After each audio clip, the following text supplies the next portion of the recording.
so you know, like this is. Wait, are we live? We are I think That's live. we're live, okay. yeah. We'll cut it in post. We'll cut it in post. Okay. Welcome everybody to Dancing Dragons Live. Dancing Dragons Live is Dancing Dragons' weekly live show where you get to hear from real coaches talking about real facts that affect your real life. Now, guys, you can go to DancingDragons.CC right now and sign up with a call from an intake specialist and get the perfect coach for you. It doesn't matter what your interests are. It doesn't matter what your goals are in life. And we're going to be talking about goals a whole lot tonight. But we will get a coach for you that will get you to where you want to go in life. So go to DancingDragons.CC. The CC stands for Coaching Collective, DancingDragons.CC. I've had an actual like crazy weekend, by the way. My baby was sick like 2 nights ago. He like showered me in vomit just a couple nights ago, right? And like he was just, I literally had to hold him like every minute of the following day. He had a fever. He was like the first time he had like a flu kind of thing. He's 15 months old. And then my wife got sick last night. And then I made a giant lamb stew. There's like, I don't know, like 4 gallons of lamb stew this morning, only to find out that my roof was leaking and I had to like find where the leak is and go like put a pat. It was like absolutely crazy. But that puts me in the running for Father of the Year. So you can go to DancingDragons.CC and vote for Coach Eli for Father of the Year. I'm just kidding. We aren't voting for Father of the Year, but you can go find a coach that will help you be as efficient of a father as I am. So go to DancingDragons.CC, get yourself a coach. Now, tonight we are talking about New Year's resolutions. So Coach Will, take it away.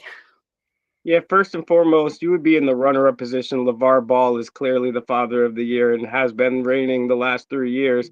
But yeah, this is the time of year where everyone makes resolutions. We kind of approach ourselves with the feelings of at the end of the year, there's like a countdown and the best of, and people always ask me, oh, what's your resolution? And then it's one of the few times where we're actually pressed to think about, hey, how bad we feel because we're not living up to our ideals as a person. So we set resolutions and they often fail. So one, we're going to talk about how to prevent that. But two, also, let's start at the very beginning. What is a resolution, Coach Eli? So resolution comes from the word resolute, right? To be resolute. And to be resolute means to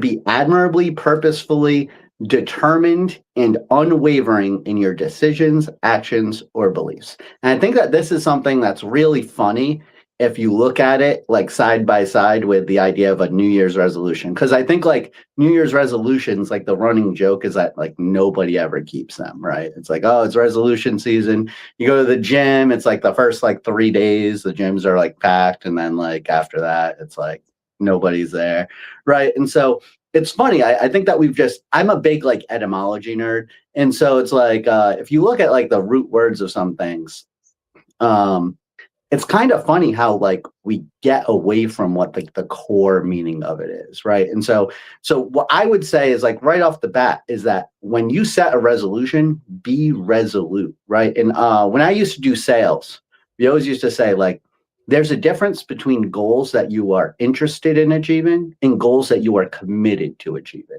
right? If you're committed to achieving something, you're willing to sacrifice for it. And if you're just interested in it, you're just like thinking about the benefits, but you don't actually want to pay the cost, right? And so I would say when you're making your resolutions, make sure it's something that you can commit to, something that you are actually going to be resolute about. Yeah, totally agree. Go ahead, Coach. Yeah, I was just going to chime in. I think that's a really good, important point to stress. And it also means that you're going to have to be at the wheel of the ship, that is you, and ensure that not only are you steering it, but you're really aware of the dangerous items in the horizon, so to speak. So I'm using a very visual way of kind of setting and charting our course here, but there's going to be distractions. There's going to be saboteurs. There are going to be people that, or situations that may prevent you for a variety of reasons. So to your point about how resolute are you, what are you willing to do?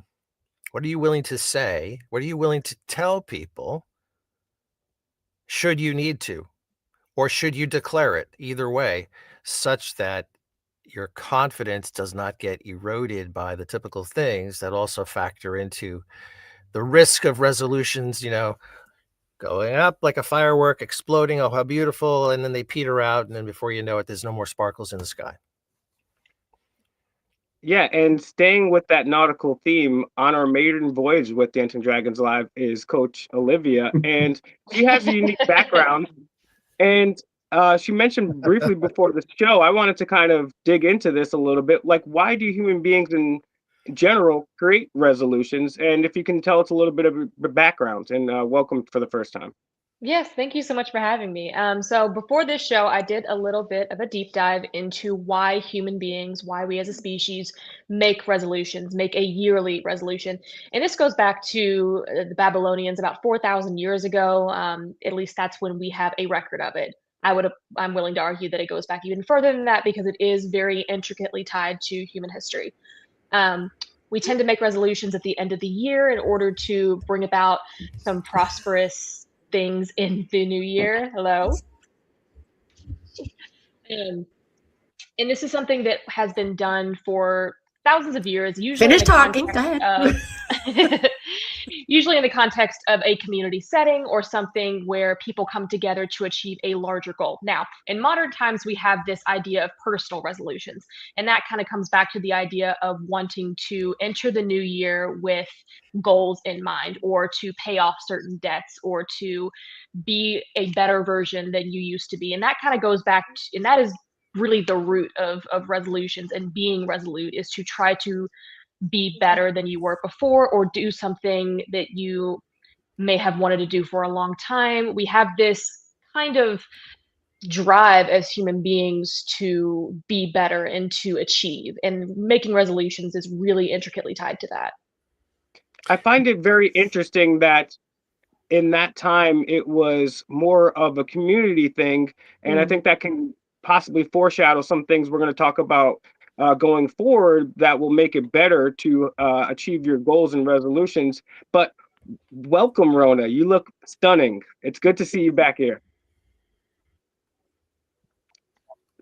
You might be a little behind though.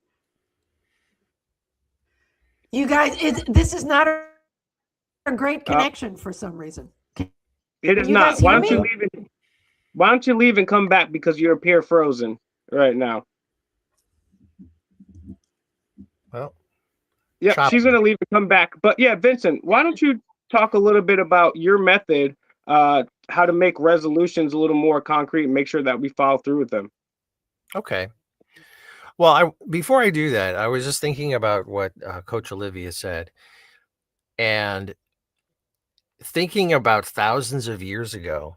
And I think it's quite humbling, but also very beautiful in a sense, to understand that we as humans and in our cultures all over the world, it sounds, I'm going to make take the leap of faith, that in all cultures, there is this sense of growth.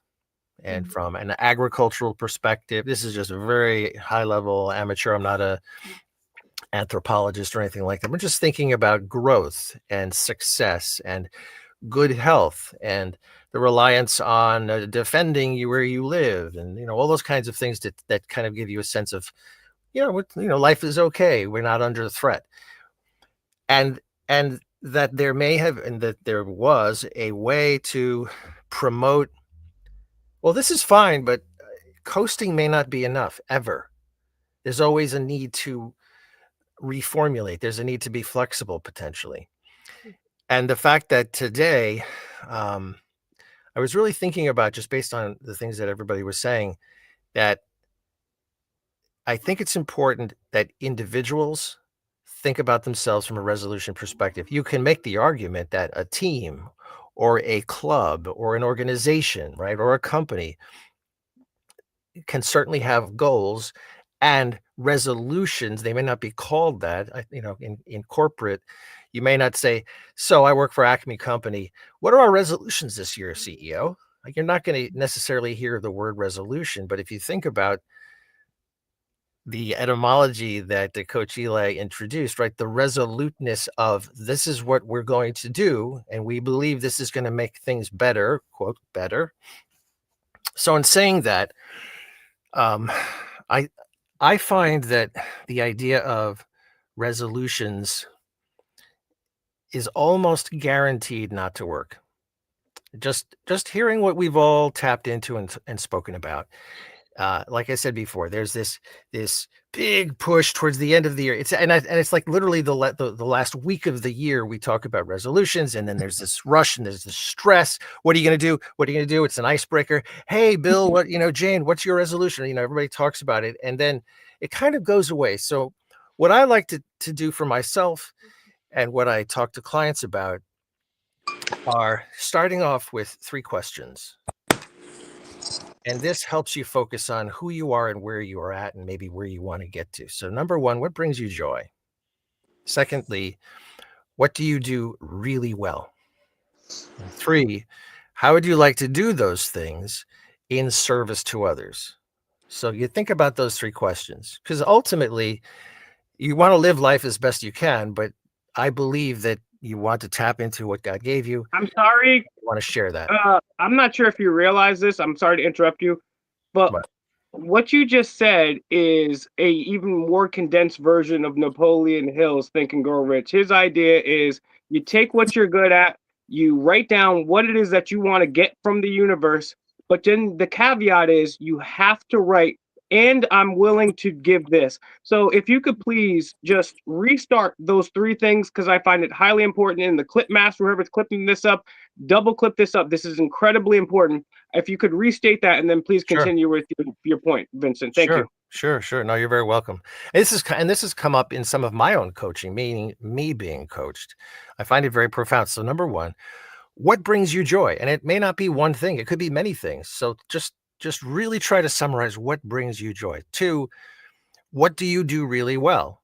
What do you, and from that, what do you believe you do really well? And if you have some self-esteem challenges, what do people say to you? The people who you trust, the ones who really make you feel good about yourself, what do they say about you that you do really well? Okay, now that you have joy and what you do really well, how would you bring together those 2 things in a way that you could manifest them while being in service to others? Because then what you're doing is you love what you're doing. You're really good at what that is. And people love that you're doing it for them or for the world or for your community or for your family or etc. All right, I'm sorry, Vincent. I'm going to just glaze you for 10 seconds because it's crazy. People will often say like, well, what's the meaning? People will be like, well, at the drive-through or in customer service, well, any more questions for me today, Mr. Turbot? I'd be like, well, what's the meaning of life? Or I'll hit him with something crazy. But you literally may have just had the best answer to what is the meaning of life. I've always said the meaning of life is what you make it. And I think if you're going to make it something, I think it should be that. How are you going to use what brings you joy and what you're good at? Because I always believe every person has at least 1, maybe 2 things that they're excellent at. And marrying those things together, I think, is probably the key to life. So, wow, Vincent, you're going to be my extra coach right now. I'm going to start signing up with Coach Vincent because he's excellent right now. You know what? I'm going to throw my 2 cents in since I'm joining late. Vincent, that second question is absolutely key, because you've heard people say, what are you passionate about? Well, you know what? You could be passionate about golf and suck at it. It doesn't mean you should do it for a living. It's, do you have a passion about something, and are you good at it? So that follow-up question is absolutely key. Yeah. I want to introduce one other thing, and this is just for me because there is a religious aspect to me, but I want to just show this because I got this. It stays with me on my desk at all times. I think you could read it. It's what you are is God's gift to you, and what you become is your gift to God. Now, that might not resonate for people who may not have a spiritual side to themselves, but I think it taps into what we're just talking about. What have you been given inherently? And you don't just, wake up one day and say, oh, I know what it is. You have to find these things out. So if you go through those questions, the next thing that I would suggest is, right, what is joyful? What do you do really well? What have people said to you? Do you believe that that's true or not? And what would you like to do going forward, bringing this together in terms of your gift to the world, right? So is there a common thread that weaves through those things? And that requires some self-reflection. And that might mean you talk to somebody about that. But is there a common thread? Because you may be pulling together a few things that turn into something that really works for you. I think sometimes we get very focused on the niche. You've got to have this niche. And if you stray from the niche, you're all, the danger is you're a jack of all trades and a master of none. And that sometimes is such a defeating, common way of ignoring who you are. Whoa. Hold on. That is just the most often mal-quoted phrase ever, right? So the full quote is a jack of all trades, a master of none is still better than a master at one, right? I don't even think I knew and that. So and most people don't know that, but that was actually Mao that said that, which is why we should throw the entire quote out. Just kidding. Well, I want to add something that I agree with what you're saying in principle, Vincent, and I want to add that if you're 22 years old, you don't know what you're good at. You don't have enough life experience to say, "Oh, I'm great at this. I'm great at that." Find out. Try things. Totally play agree. with. My whole thing is. I missed you, Rona.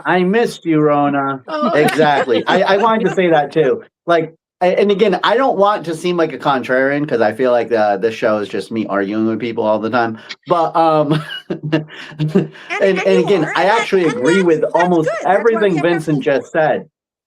Yeah. I do think that there's another aspect that might be missing here, right? And that is that it's like you might not be naturally gifted at something, and you can work hard and get better at it. You can carve out your niche with determination.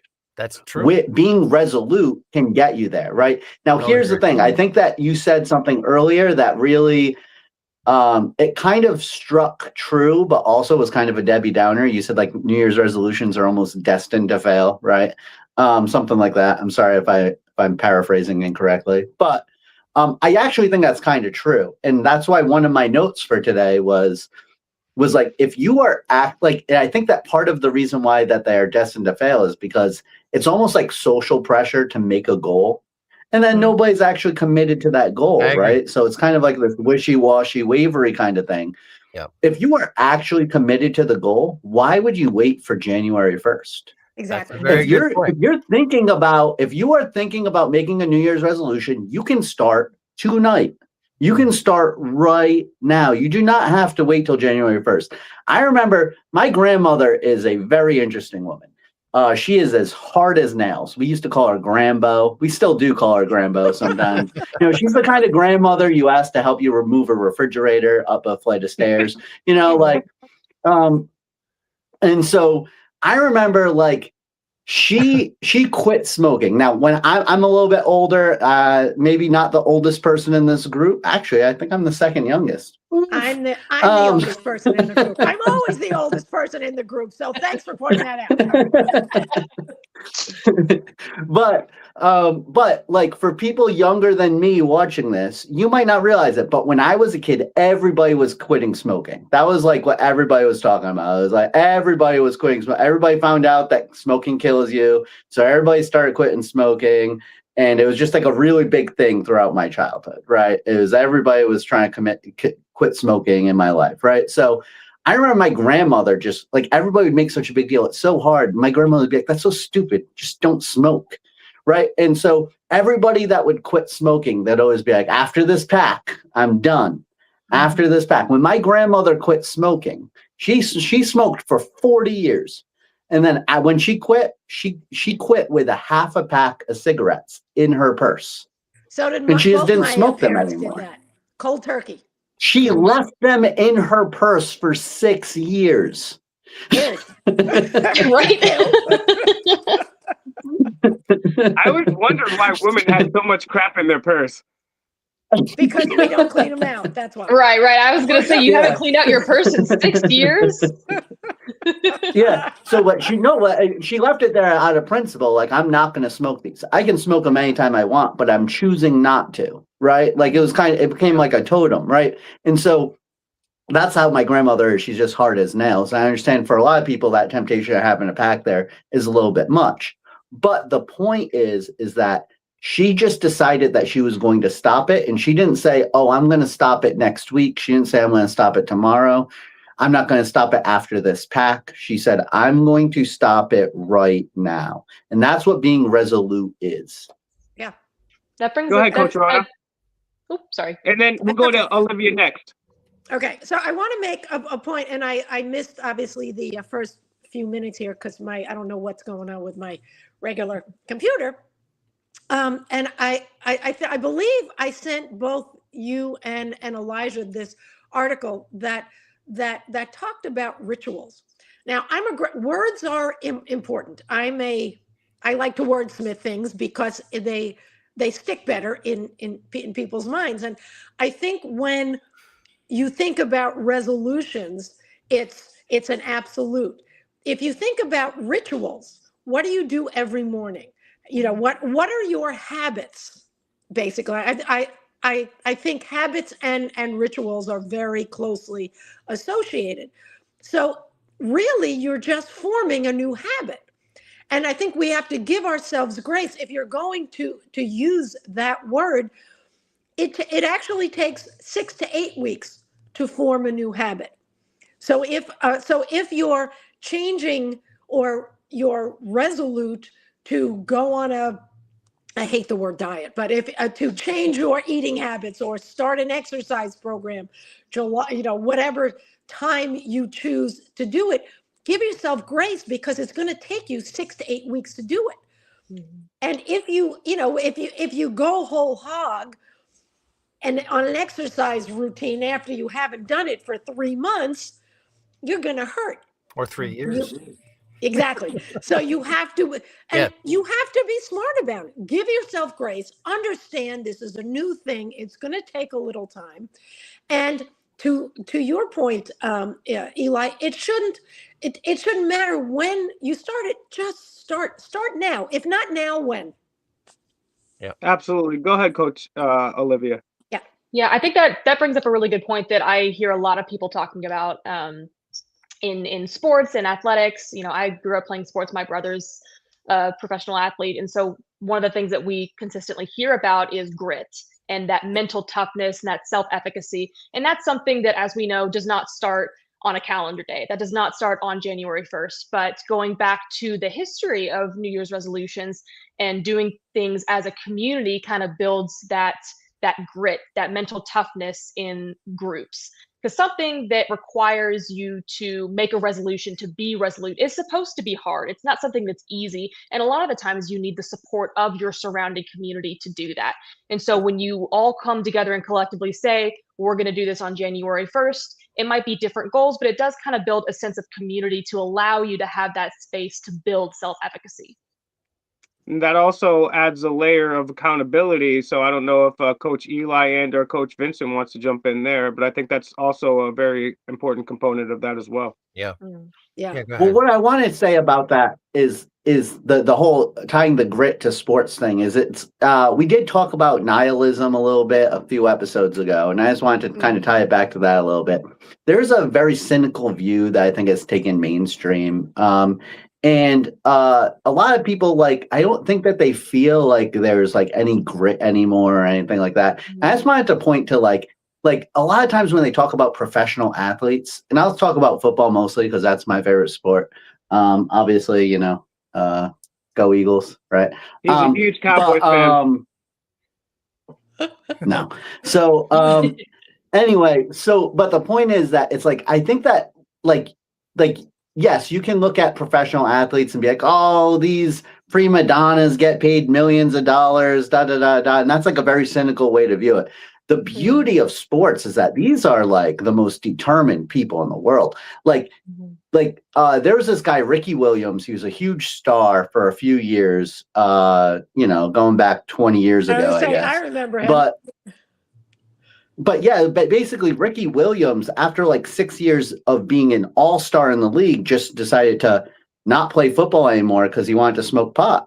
Right? Like, you just like, no, that's it. They won't let me smoke pot, so I'm just going to stay home and smoke pot. And the miracle isn't that this guy gave up millions of dollars to smoke pot. The miracle is that, like, every NFL player doesn't make millions of dollars and then decide that it would be better to just sit at home on your couch and smoke pot, as opposed to going to the gym every day and doing these grueling workouts that nobody ever experiences at this kind of level, and then going out onto the field every week and getting hit by 360-pound guys, right? Like, it's a miracle that more players do not just go, hey, you know what? I'm just going to stay home and smoke pot. Screw this, right? Because you make it sound so appealing. Go ahead. But important part about this is, one, too, he worked his patootie off to get to that position, to be able to say, hey, I'm not going to put the rest of my life at risk. I've earned enough money. But then I know a lot of people, when they talk about grit, whether it's from sports or on a business level, they act like it's an X factor that certain people have and certain people don't. But it's just like any other quality or characteristic. It is something that can be learned and developed. Yes, some people just have it more. But that doesn't mean that you're just going to sit on the sidelines and watch. You need to gain that discipline in order to do that. And there's a few different ways that you can do that, right? I'm going to give you a smattering of different ideas, and I'll give you back to the panel. But to what Coach Rona was saying earlier is, it's good to have a transition period. There have been research to show that if you're having a vacation, or you move an apartment, or you change your setting, you are more likely to follow through on that diet or that resolution. So starting on a vacation when you have a change of setting can help rewire your synapses into a new thing. And having that change of area is very important. Maybe it's something that you want to quit. One of the things I would say is, it is certain things that are just honestly tough to quit. We all have things that are kind of bred into us. One of my friends, he doesn't even like drinking coffee, but he was raised in a Dominican family, and they're giving coffee from like age 3, you know what I'm saying, with every meal. And it's like kind of tough to break those synapses when they've been formed. When you think of coffee and it's like a warm coffee and your mother is giving it to you. I mean, why would you quit coffee, right? It's a very difficult thing. But you can always try a different coping mechanism, slightly more healthy, right? And then just continually replace them. But to Coach Eli's point is, hey, you know what? You can look at things from that perspective, but then, hey, half the world lives off less than $2 a day, and you've got heat and Wi-Fi, and you're complaining that, oh, I can't get this extra side project done. It's like, okay, stop being a baby, right? And, one of the things we're talking about, I believe Coach Vince brought this up, is like, you're not under threat. People are in Yemen and Ukraine right now, and and like, they wish they could do a New Year's resolution. They wish they could be sitting here all fat from Thanksgiving and Christmas and a whole bunch of booze and gift cards. And like, oh, where am I going to spend this Abercrombie? And I got $50 of lead lobster, right? And it's like, bro, you should be thanking your lucky stars that you're in the opportunity to make a New Year's resolution. And then one final recommendation I would give too. I'm actually going to give 5 final recommendations because that's what I do. But one of the key things to success, they say, is wake up a little bit earlier. Me, myself, I'm kind of a second shift kind of person, right? I'm up late, right? But what I did to try to wake up early is every day I would take 15 minutes off of my alarm and add an extra 15 minutes to my day incrementally to get my body used to it. And then boom, once you start waking up a little bit earlier, like we always wake up, okay, you're going to be at work at 9, word. I'm going to wake up at 7:30, do my thing, commute. Boom. Then all of a sudden you have much more time to clean up. Then you're organized. Then you're thinking about, all right, what am I going to do next, right? So it's a little bit about momentum. Whenever you do that little spring cleaning, then you're like, oh, what do I want to accomplish next? So just even cleaning some stuff up randomly will definitely help with that. Guys, what's your take on that? I really like that you brought up momentum, because that is a great and breaking things down, because those kind of go hand in hand, especially when you're trying to do something difficult. You know, when you have this giant goal, again, back to that word resolution that is so daunting for so many people, in order to attain something like that, you almost have to break it down into these small, achievable items. And then each time you get to these small, achievable items, you get a little bit more motivation. You know, I'm a little bit closer, the motivation goes up. I'm a little bit closer, I'm a little bit more motivated. And then you can kind of keep riding this motivation high to finally attain that goal. So I like that you bring up both of those points. Yeah, and I'll just add one more thing to momentum, and I'll let you go, Coach Vincent. Is I got back into sports after 20 years of not appreciating sports. I was mad that people weren't yelling and screaming at the Federal Reserve and the Bilderberg Group when they're screaming at these things. But I also think sports is incredible and it's highly important. That having been said, I was watching my favorite team and the best baseball team of all time, the Baltimore Orioles, on a random July game, and they were facing the Kansas City Royals. And the Orioles were up 9-2. And everyone was emptying out. It was the seventh inning. There was 6 drunk guys that started some chants, and they started getting into it at a point where almost everyone had given up, including the Kansas City Royals. Of course, because it was the Baltimore Orioles, they couldn't complete the comeback, but they scored 7 runs. And that little shift of momentum by people that aren't even on the team can show you just a little bit. So take some of that momentum that can be used for pro sports, right? That's why home teams always have the advantage. Use that for your own self. But go ahead, Coach Vincent. My apologies. It's self-talk. Sorry, Vincent, go ahead.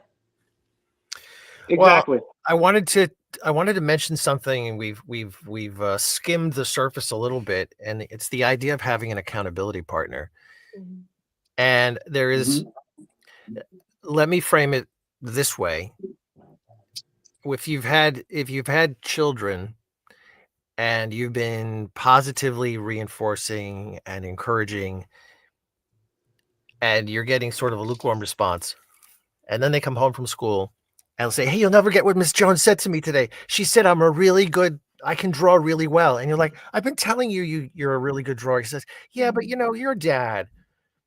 So there's this power of the external person, not in a relationship. And so the power of that observation is really, really important. And that's why I thought, saying before, what do you do really well? What do people say you do really well? Expand that horizon of who those people are. Now, an accountability partner, what is that all about? Finding somebody who is not directly related to you, so there's no conflict of interest, somebody who you trust, and somebody who is willing to be honest and frank about what you say you're looking to do. And you're offering yourself in the same regard to them. So now you have somebody else and they have somebody else. And you decide on some kind of a frequency. Let's say every 3 weeks. You meet for maybe a half an hour, an hour. And it's not to catch up on all the news or this, that's to talk about what Coach Olivia said, the small incremental steps that you have said are part of your theme. We talked about this a little before. We'll get to this a little bit later on. But from a resolute perspective, you have certain things that you'd like to do. Now you have somebody who you have been upfront with, and you're either going to keep saying, "Yeah, I didn't get a chance to do it. Yeah, well, I said I was going to do it." But there is sort of a power that's behind the scenes that is forcing you to be accountable, because you don't want to, in a sense, disappoint yourself, but you don't want this other person to sort of not hear some good news. So to me, it's a safe, it's kind of a beautiful relationship from that perspective, because you're both cheering each other on without being false and, saccharine in that regard. It's real, and it can be as detailed as you want it to be. And what are those things? What if you package up all those things that you say that you want to do and why you want to do it, then I would dare say that it's tying back to something you've declared from a resolute perspective. So an accountability partner is a really great strategy to have, and it can take you and move that momentum and keep that momentum energy going. Go ahead, Coach Rona. And following up on that, I just want to say, I have to play devil's advocate. We'll go ahead next. Okay, we got a devil in the house, ladies and gentlemen. I do, for a change. So here's the thing. Sometimes there is power in a secret. Sometimes you want to try something new. Mm. And if for instance, let's say you want to move somewhere and you really want to do it, and you do all kinds of investigations, and you talk to lawyers, and whatever it is, and you want to make sure all your ducks are in a row before you tell anyone. Or even something as simple as, I want to date again. If you tell people, fix me up, they're always going to be, so have you met anyone? Sorry, that was my Jewish mother in my head. Well, But but there is a point where it's, what? It's no one else's business. Sure. I'm going to do it. And if I succeed, then I will tell people. If I want it that much, it will be my resolution to do it on my own, because I don't need people asking me questions. Okay, well, I'm going to play the Zoroastrian advocate here and say that both are actually could be important. And so, like, there is one aspect, and I think the important aspect of what you bring up, Coach Rowan, is you need to kind of, like, especially if you're getting into the dating world, a lot of people look for the solution to their problems in somebody else when they don't have their own self figured out. So you should have your stuff together before entering into any endeavor. So I think that's very important. But also to harp upon what Coach Vincent said, and I also think maybe Coach Olivia may be able to expand upon this after Coach Eli, but I think when you do tell somebody, especially someone that you trust, it taps into two things, right? Like when you're working with somebody, obviously they're going to try to hold you accountable, but also people want to help other people. It's built into us for our survival, right? So, Coach Vincent, if him and I are kind of work together on something, he's gonna kind of inspire me, and he's gonna have something built in to say, hey, don't give up now, right? So there is that. And then also one of the other important parts about that too is, like, once you say it out loud, and so it is a thin line, right? Because then you don't want to be the person that's always, but that's where the grit and determination aspect comes in, to have the unwavering belief that I'm going to accomplish this thing. So, well, be clear. To be clear, an accountability partner is not and should not be telling you and judging you. They're there for support. So if it turns in, if you want somebody who is, in essence, going to be putting sort of a negative stress on things, that's probably not a good recommendation. If you're in a coach-client situation, in my view, the coach is not there to design your future. They're there to let you uncover and discover how you can get there, and to ask you, so how are you doing with that? I'm not judging you. I'm asking you, how are you doing? So declaring it in a safe environment is important, a trusted environment. Coach Rona's point about keeping some things private, that's your decision. Some things are, I need to really not have anybody know about this. Then that probably wouldn't be a good idea to share with an accountability partner. Although, if it's someone that you really trust, it's possible that you could. But I think there's a fine line between sharing some of your dreams and goals with someone who's there to just help push you forward, versus being mindful that you don't do that with people who have a reputation, or you discover after a while, every time I'm with Vincent, he just brings me down. He just keeps telling me, well, I wouldn't do it that way. I would do it this way. That's not what you want in an accountability partner. That's not what you want in a coach. So you have to be very mindful about who you are going to be accountable to, just like they're going to be accountable to you. And if you think about that, then what a really lovely way that you are helping somebody else while they're helping you. And at the root of it all, I think that's a nice way of pushing you forward with whatever those resolute items you've decided upon are. So it's what you're describing is an objective observer of sorts. Yeah. Because unless people hire a coach, most people are not going to say, so how do you feel about that? What was your favorite thing about that? They're not going to know to ask the right questions or what questions to ask. They're going to say, you are lucky you're so darn cute. Right. And also, but more importantly, I love when people interrupt Coach Eli. So it's like a double trifecta. Oh, I'm like, sorry, did I interrupt you, Eli? I didn't even hear I'm just anything. like Sorry. gazing into He's your waiting. big eyes, and then I'm also like, someone's interrupting Elijah too, and he's like, "Oh, please, oh, let me talk, oh, please." I'm like, "Yeah, Right. take that." Okay. Go ahead, No, Eli. just Greg.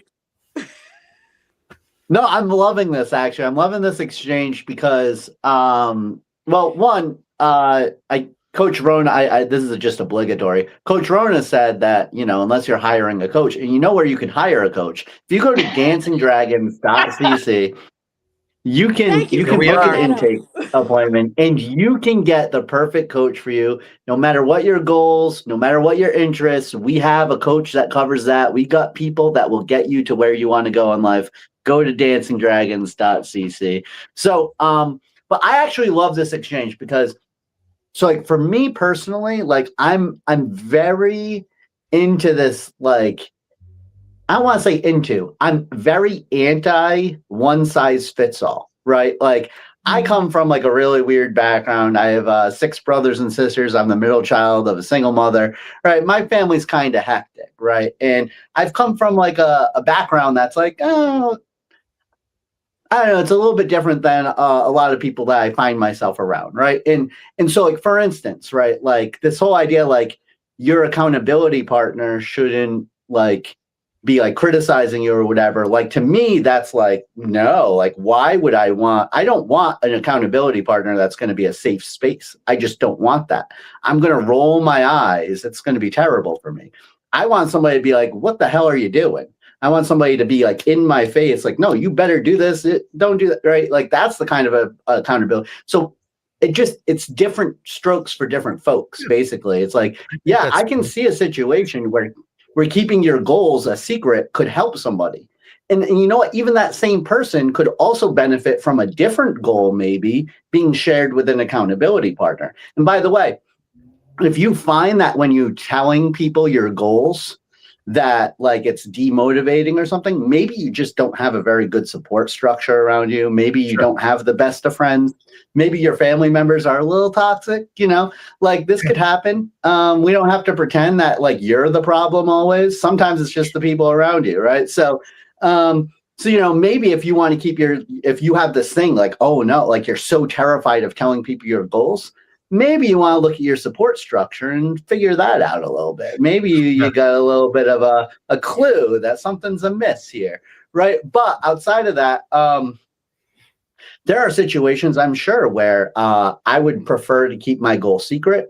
There are situations where I would want an accountability partner. Here's something that we haven't talked about. You don't need necessarily an accountability partner. You don't need necessarily to keep it secret. You could also just do something crazy and make it public. Just talk about it all the time to everybody you see. You could just post it on social media. Hey, this is it. And you can create a lot of pressure for yourself. So if you are a person that's like driven by high pressure situations, you can tell everybody that you see, I'm going to write my book by the end of this year, and that's it. Like, and then guess what? When you're in September, people are going to be like hitting you up, like, oh yeah, by the way, how's the book coming? And then you're going to be like, oh, geez, I really got to get on that because this is going to be embarrassing if I don't do it. Right. So depends on who you are. You need to figure it out, or you got to get with your coach and figure out what kind of person you are. But I would say it's different strokes for different folks. But all this is good information. Yeah. It just applies to different people, I think. Yeah, I agree with that. One of the things that a lot of coaches should do, in my view, is to ask somebody that they're working with, who do you have to support you doing this going forward? Do you have support? And you can also say, what kind of risks do you think may stand in the way for you to achieve these? So in positive psychology, sometimes they call that saboteurs. Who are the saboteurs in your life? And they could be places, they can be people. So there's an honest conversation about, what successes can you anticipate? And that's an honest conversation. Sometimes, it requires a bit of conversation to just even start opening that box up. But the good news is, I think if you have this desire to be motivated and to change and to do and potentially to help others and besides yourself, what I wanted to present to the panel is, instead of a resolution, right? I think it's also very powerful for you to come up with a single word that is your theme. And if you want to tie it to a year, that's fine. It doesn't have to be, but there is a calendarization of our lives, right? We can't escape the end of the year formally in December and the beginning of the new year. And to me, it's like, okay, a blank canvas waiting to be filled. Oh, great. So what is the power of a single word that you choose? And how are you going to find such a word? Someone just had that on LinkedIn. Was it Daniel Goleman? I can't remember. Somebody, I just saw it, to your point. It's been around for a you're while. in good company. And I think it's a great thing. What's one really word? is. Yeah. So I was going to just say, as an exercise, before we were talking about those 3 questions, right? Joy, what do you do really well? What would you like to present to others in that way of service? You find a thread based on what you've come up with for yourself. Is there a theme? Okay. Now the question would be, is there a word that you can agree on yourself that helps to define, that helps to, if you think about those things up here, can they all come down and tie into this one word? And that word then is your declaration to say, okay, for this coming year, my word is empowerment. Oh, what does that mean? It's such a highfalutin word. Well, for me, it means et cetera, et cetera. You come up with this word, this one word. And then what do you do with that word? You write it down, you put it over here, you put it, on your desk, you use that word. I wouldn't say, create a little pin in. So it says empowerment. It's like, hey, I'm Vincent. Empowerment's my word for the year. Hey, what's your word for the year? You could do that, but I'm not suggesting you do that. But I think there really is something about, some people prey on that. And some people suggest don't wait until December 31st to come up with your word, but you can do it in January. The pressure should be off. The idea should be, who are you? What are you looking to do? What do you want to do? What is this joy that you crave or that you want to continue? And can you summarize where you're at now? The word may change every year. Maybe those words will reflect where you were. You had some difficulties. You had a really terrific year. Something magically changed in your life. This is my theme. But I think by doing that, you really have to think about one word, not a phrase, not a couple of words. And that, to me, is a really good exercise that you shouldn't just quickly snap your fingers and do. Give yourself the grace and the time to think about this right now. How is Don't this even think about it. Be honest I have a about it. word. And going Don't forward. even think about it. The word of the year is aggression for everybody. Unless you've already achieved your goals, you need to be aggressive, right? That's what they tell rookies come into all the leagues. You got to attack, right? You got to have the confidence to force the issue, right? You might not go aggressive. up, and you might not have aggressive. exactly. You might not be able to have an open lane to have a slam dunk, but you're going to have the defense collapse for an easy spot out shooter, right? So be aggressive in attaining your goals unless you've already gotten there. Coach Olivia, let's let you chime in on this. And then I think we should talk about making SMART goals and kind of letting everybody get one more thing before we close out. But I think touching on SMART goals is something important. But Coach Olivia, what's your take on all this? Sure. So I really like the idea of one word, and I think it speaks to a couple of different phenomena that we see as human beings. One of them is the kind of distilling this big, large meaning, this big, large item down into one word, making it simple for us to digest, making it simple for others to digest, to reflect on. And then another way that we kind of do this is to make it almost a mantra, almost like a prayer, to say it over and over and over again. And to what Coach Rona said, almost this self-talk where we're telling ourselves again and again, empowerment, aggression, whatever your word may be. It's this constant reminder of this giant theme that you can't really put into so many words. And so you distill it down into one word and make it a simple mantra for you over and over again. And that could change throughout the year, of course. Maybe empowerment in January looks like being able to go up 10 flights of stairs without getting out of breath, versus in March you're running a marathon. That looks very different for very people. And this word, because it is not just one word, it really is a whole theme, can transform for you as you go throughout the year attaining this goal or attaining these separate goals. And just for like a little thing here, I would, and again, I don't mean to like, obviously you're just giving an example, but I would just stay away from cliches, right? Because the more cliche the word is that you choose, like empowerment or something, the less it's actually going to hold meaning, right? So try to come up with something that you really identify with, something that's very specific to what you're trying to do, right? Really try to come up with a unique word for you, and that will make you more I don't know, It has to fit you. doesn't it? susceptible to the spell, I guess. I don't really know how to say it, but like, yeah, that'll make you more, yeah. Well, that's why I was saying you have to do the homework and really think about the word. So it's not just jargon. It could actually mean something to you, and you're able to say, no, this word, this is what this means. So to Coach Olivia's point, this word, is right here, but behind, or here's the word, and it's got all this substance underneath it. And if you can really speak that and think of it and pray on it or mantra it, it's a thematic choice you've made. It's like an affirmation. It's Yeah, like an affirmation. Exactly. Yeah, And that's very that's powerful. exactly what we're talking Yeah. about. That's All right, very Coach Eli, why don't you take us down setting SMART goals? And this is actually, ironically, very cliche. It is really corny, but this is. actually is pretty cool. So, Coach Eli, if you want to take the lead on this Sure. one.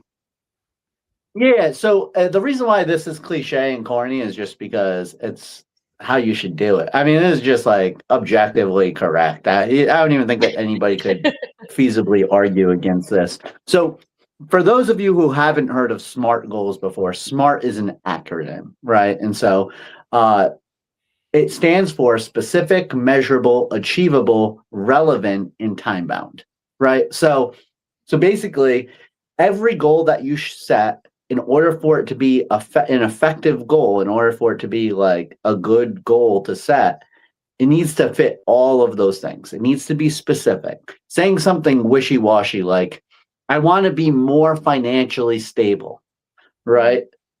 That means nothing. It's not specific, right? Like, I want to be able to pay my mortgage with a 1 week check, right? Like something like that is more specific, right? Like, so like you need something specific. Otherwise, you don't even know if you're hitting your goal, right? Measurable, right? So you want something, again, this is a little bit similar, right? But like measurable is like you want it to be something that you can like literally like quantify, right? You don't want it to be always something. has a number. Measurable is always a number. It should always be a number, right? And then achievable, right? So you could be very like, I could say like, I want to earn $1,142,346,634.38 this year, right? And that would be specific, that would be measurable, but it's just not achievable, right? And so it has to be within reason, right? And here's what I would say. And again, I know we're talking about New Year's resolutions, so typically these are kind of like short to medium goals, right? But something that I always loved, this is just a phrase that you could just like store into the memory bank, is like, don't overestimate what you can accomplish in 1 year, but don't underestimate what you can accomplish in 10. And that tends to be the tendency for people, where they overestimate the gains that they can make in 1 year, and they way underestimate what they can actually accomplish in 10 years. That's just how the human brain works, right? So really don't do that. And then the next one would be relevant, right? So I think that Coach Vincent has talked about it a lot. Like, what are you? Who are you? What are you good at, right? It needs to be relevant to that, right? Like if it's just something random, like I don't know, let's say I say like, oh, I want to like be able to hula hoop 648 times or something, right? Like, that's not relevant to me. I don't hula hoop. Like, there's no reason for me to hula hoop, right? Like, for me personally, for somebody that might be a great goal, right? But not for me, right? So if you're not really interested in hula hooping, why are you setting goals for it, right? So keep your goals relevant to like who you are and what you're doing, and then time bound, right? New Year's resolutions kind of have like a time bound, like built in, right? It's like by next year usually.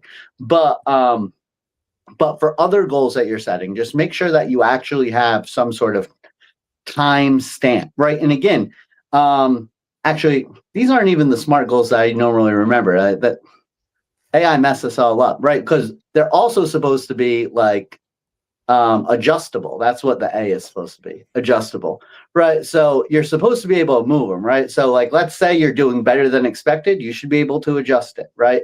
Let's say that you're doing worse. That's okay. You can move it. You can move the deadline back a little bit, right? You should not be scared about adjusting your goals. You should only be scared of quitting, right? And that's the thing. And the final thing, and this doesn't have anything to do with SMART goals, just nobody's really mentioned it. If you like fall off the wagon, so to speak, like let's say you make a mistake, that doesn't erase all of the accomplishments that you've had, right? So let's say you're on a diet and you've been eating really well for the last 3 weeks, and then all of a sudden you just like pig out on something. Like, so you go to somebody's house and they have all this food, and then like you're eating it, and then they're like, "Oh, you got to try the cheesecake I made," and they bring out the cheesecake, and then like you're like, "Oh man, I can't say no to the cheesecake," and you don't want to say no, so you just eat the cheesecake, right? Don't just be like, "Well, that's it. There goes my whole diet." That's not. There's no such thing as there goes your whole diet, right? Your diet is now your new way of life. Yeah, exactly. Your diet is your new way of life. Just because one day changed, like you didn't follow that, doesn't mean that that's how you are now. It only means that if you accept that, right? So do not accept that. Just because you mess up one time doesn't mean that you're done. Get back on the wagon or get off the wagon. I don't even know what the analogy is, but whatever you were doing with the wagon, keep doing that with the wagon. Great job, etymology nerd. You don't know what the wagon's about. We are winding down here, guys. And I'm going to give you a quick elevator pitch on the best way to make any resolution come to fruition. It's called the law of attraction. Everything in this universe is a frequency: radio, television, internet waves. Every thought that you think emits a frequency out there. A lot of people don't focus on the second part of the word attraction, which is action. You have to have the action. So I would implore you guys to get in there, and when you're concentrating on something that you'd like to manifest, don't concentrate like if it's a job, don't concentrate on like, "Oh, I'm going to get this job. I'm going to get this job." No, you imagine yourself emotionally invested in already having that job. Instead of like, "Oh, I want to date this girl. I want to date this girl." Imagine her laughing after texting you after the second date, third date, right? You don't put yourself in the frequency of "I want it." You put yourself in the frequency of "I have it." So look into the law of attraction. And then also, achievable is something that is not limited by the law of attraction. So guys, check into that. And also, hey, I'll give you my final elevator pitch also for Dancing Dragons. First and foremost, we will be back here at 8:30 p.m. ish Eastern Standard Time next week. So like, share, and subscribe. Follow us on all the social media platforms. And as Coach Eli, Coach Rona, and Coach Vincent mentioned, we have a diverse array of coaches on anything. Maybe you are a middle management, you want to work your way up. Maybe you want to start your own business. Maybe you have a child with autism that has a specific goal, right? Maybe you're good with all that and you want to find your person, right? Maybe you're into how astrology affects your life. We literally have coaches on all that and more. So check us out at DancingDragons.CC. That is DancingDragons.CC. One more time, that is DancingDragons.CC. Check us out there, and appreciate you guys for joining Olivia on your maiden voyage. I think it was an excellent show. And yeah, guys, actually just do it. Just realize, hey, half the world lives off $2 a day. There is no excuses. Get off your patootie and do it. And we will see you guys next week. Yeah. Remember to be excellent to each other.